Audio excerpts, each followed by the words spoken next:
This is Lightning SL. I have a comment from Samir about my section called Your Story. It simply means talking to somebody about a certain event, long event or short, doesn't matter, happy or sad, that happened to you. All right? That's what people want to share with other people. All I ask for is their first name. Don't want to know their last name.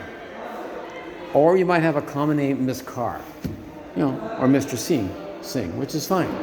I don't want to have people's names out there saying, you said this, and so on. If they can guess your voice, that's them, not me, But it's nice to hear stories. I love stories. People love talking about stories. They do. People share their stories. It's hard sometimes to talk about things. People have gone through a lot of tragedy, of course. They've lost relatives, they've lost friends, and so on.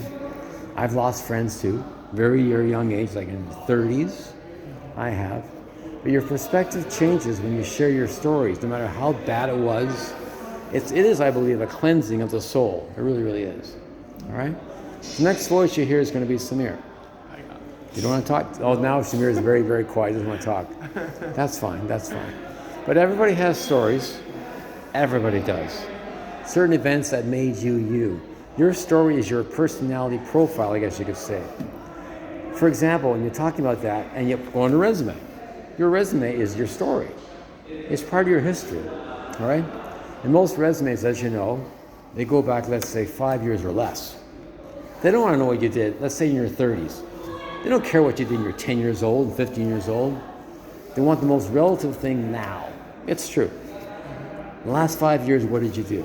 Did you grow a little bit? Did you try different challenges? Go to a certain seminar or not?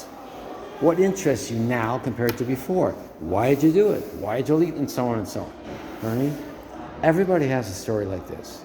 But the strange thing is, heaven above, in a sense, has all this written down in a sense. You have to go through all these pathways, which you don't like sometimes, I'm sorry to say, but you don't. But I still believe until this day, there's a reason why you went this path. All right? Like God gave us free choice of will, didn't he? And you always say to yourself, maybe I should have done this. Like the old expression, shoulda, coulda, woulda, right? Right? Why didn't I do this? Why didn't I do that? Like Mr. Little here always knew I was born to fly. I've always known that. So I flew a plane. Yeah, I flew a plane about a month and a half ago. The instructor was right beside me. It was a birthday gift for my kids. So I flew an actual plane with one engine, 10,000 feet up. It was near Barrie. I went towards Georgian Bay, flew along the coast of Georgian Bay and back. I flew 90% of the flight. Sorry. The guy was on his cell phone. Go ahead, you're fine, Brian, go. Okay. I flew the plane.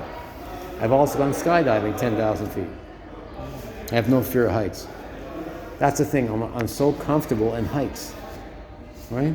That's what I'm saying. I've always had a passion for things that fly. An insect, a bird, whatever it is, all right? But that's what makes you you. That's part of your story. So on a resume, like I mentioned before, you talk about your hobbies or interests, because employers today, they want to know what makes you you.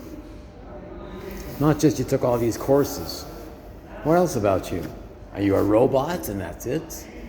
Are you supposed to work 8 hours a day and that's it? What else do you do on the weekends and work in summer? Because 9 times out of 10, when you write down certain hobbies or interests, the person in front of you, chances are, has the same interest. And right away, you don't hear it, but there is a magnetism right there. And all of a sudden, you can talk to that person, a total stranger, because you have the same interest. It's amazing. It's the human connection. See what I mean? This is part of your story. You don't think about it like I do. I've always known this. Your parents knew this. Like I always said before, everybody has a certain gift. It's amazing. Hold it. So that's the end of understanding your story. Till next time. Bye-bye.